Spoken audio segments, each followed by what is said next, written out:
comeback, don't you? Hey, it's Amy. You love a comeback, right? I got nothing but admiration for pure, unaltered, critical, undefeated spirit, a go-getter who keeps going, never gives up. By the early 1950s, Sinatra's records were not selling, and he had been dropped by Columbia Records. So he aggressively pursued Maggio as a potential comeback role, even saying he would do it for almost nothing. Contemporary accounts and later biographies say his then wife, Ava Gardner, used her influence with Columbia chief Harry Cohn, often via Cohn's wife, to push Sinatra's name. Cohn eventually agreed, partly because Sinatra's stock at that point, as he said, was so low that the studios could hire him cheaply. Sinatra had to submit to a humbling screen test. Possibly beneath him, maybe insulting in a way, and embarrassing. We love a humble king who has internal worth and drive and can do what needs to be done, no matter what. Did he finally then get the part after all that? We know how this can be, how it can work. The biz.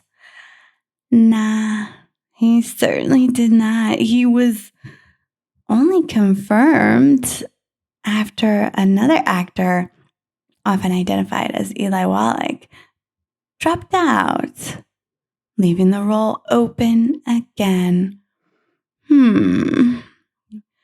Well, that's interesting, isn't it? Interesting indeed. Drop down.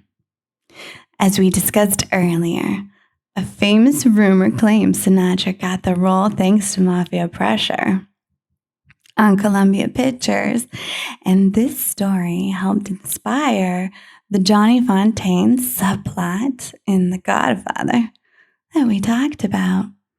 Cast and crew, including director Frank Sinatra, later discussed the mob pressure tale as pure invention, describing it as poetic license on Mario Puzo's part rather than what actually happened. Okay. Apparently, when the deal finally closed in early 1953, Sinatra was paid a mere fraction of his 1940s musical star fees, underlining how much he needed the job. And wait for it, that comeback I just gotta have. Well, the Maggio role tapped into Sinatra's real-life sense of frustration and defeat, which co-stars later said fed directly into the performance's intensity and bitterness.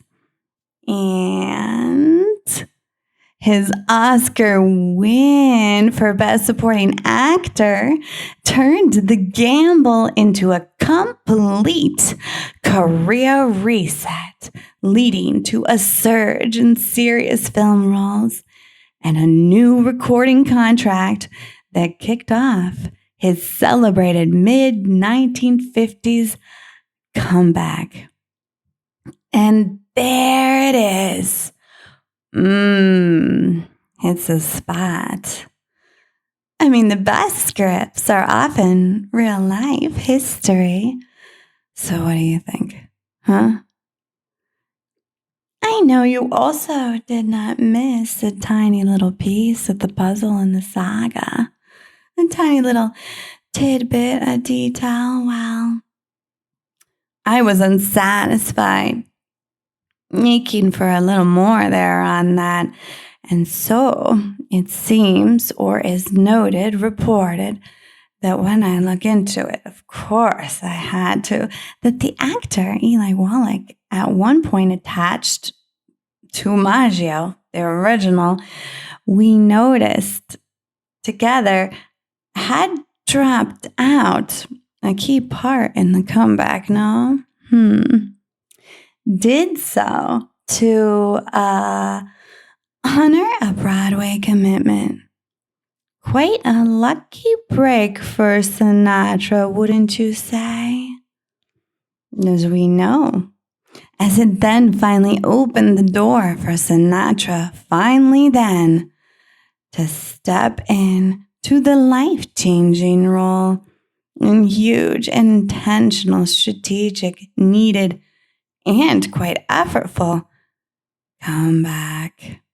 Well, this is a clear, non-mob explanation consistent with normal casting turnover, assuming it is true, with no influential outside forces, of course, to make it true at the time or later. What do you think?